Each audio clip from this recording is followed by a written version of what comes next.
2 বাচ্চার মা হওয়ার পরও মনটা মানেই না। মন মানে আমি এখনও ছোট, তার লিগে দেখো রঙ্গ মারতেছি। তো ঘরের অবস্থা দেখো, এই যে ঘরের অবস্থা। ডুকু কিন্তু মাত্রই ঘুমাইছে, আর আমি সবজি টবজি আইনে এরকম ফেলায় রাখছি। সব কিছু ঠিক করুম তোমাদেরকে দেখায় কেন কি তোমাদের লাগে তখন সব কিছু শেয়ার করি, তো সব কাজগুলো তোমাদের সাথে শেয়ার করি। তো এদিকে দেখো প্রথমে বাজারগুলো আমি যেগুলো আন্না রাখছিলাম এগুলো আমি ভালো করে গুছাই নিতেছি। আর এরকম সবজি বাজার কিন্তু অনেক ভালো লাগে।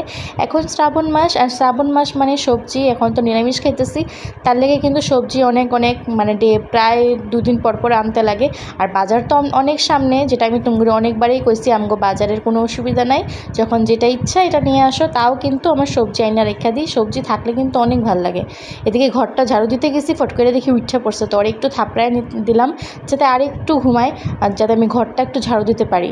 তো ওইদিকে দেখো ঘরটা সুন্দর করে ঝাড়ু দিয়ে নিতেছি। আর আজকে বাবা ঘরে আসে, তার লেগে কিন্তু আমি ভিডিও করতে অল্প অন্যরকম লাগতেছিল, কেন কি ফট করে বাবা আপ ডাউন করতে থাকে, ফট করে দেখালে না আমার লজ্জা লাগে জানো তো। তার লেগে কিন্তু আমি আজকে ক্যামেরাটা, বাইরের ঝাড়ু দেওয়ার ক্যামেরাটা কিন্তু আমি ঘরেই রেখা দিছি, যাতে বাবার চোখে না পড়ে। তো ওইদিকে দেখো বাইরে কিন্তু ঝাড়ু দেওয়া হয়ে গেছে। এদিকে চুটকুর লেগে সকালের খাওয়া বানানো হয়েছে, রুটি, তারপর বাদামের গুঁড়া, আপেল এগুলা দিয়া। তো ওইদিকে দেখো ঘর মোছার প্রস্তুতি নিয়েছিলাম, কিন্তু ঘর আর মুছতে পারি নাই। ওইদিকে বড় ছেলের স্নান করাইতে বসি, ডুগ্গু উঠা পড়ছে। ঘর মোছা কিন্তু আজকেও আরও হইল না, কেন কি এখন আমগোর উপরে ডিপেন্ড করে না কাজ, এখন বাচ্চার উপর ডিপেন্ড করে ও কখন ঘুমের থেকে উঠতে পড়ে, কখন কিনা ঠিক নাই। এদিকে দেখো রান্না তো করতেই লাগবো, খাওয়া তো খাইতেই লাগবো না যতই হোক।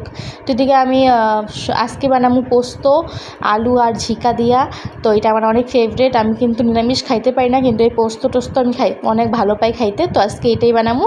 তো কে ভালো পাও পোস্ত খাইতে আপনারা জানাইবা। আর আমার ডুগ্গু দেখো কি ডান্স লাগাইছে, আমার এত বদমাশি করে না, ওরে ওখানে এখানে রাখাই যায় না, এদিকে ওইদিকে ছুটতে থাকে। তো এদিকে দেখো আমি কাইটটা নিতেছি, আর ভয়ও লাগে জানো তো, এরকম করে নিচের মানে কাপড়ের মধ্যেও থাকেই না, যেখানে লেপ দিয়ে রেখেছি ওখানেও থাকেই না, তার লেগে কিন্তু আর ঠান্ডায় লেগে থাকে।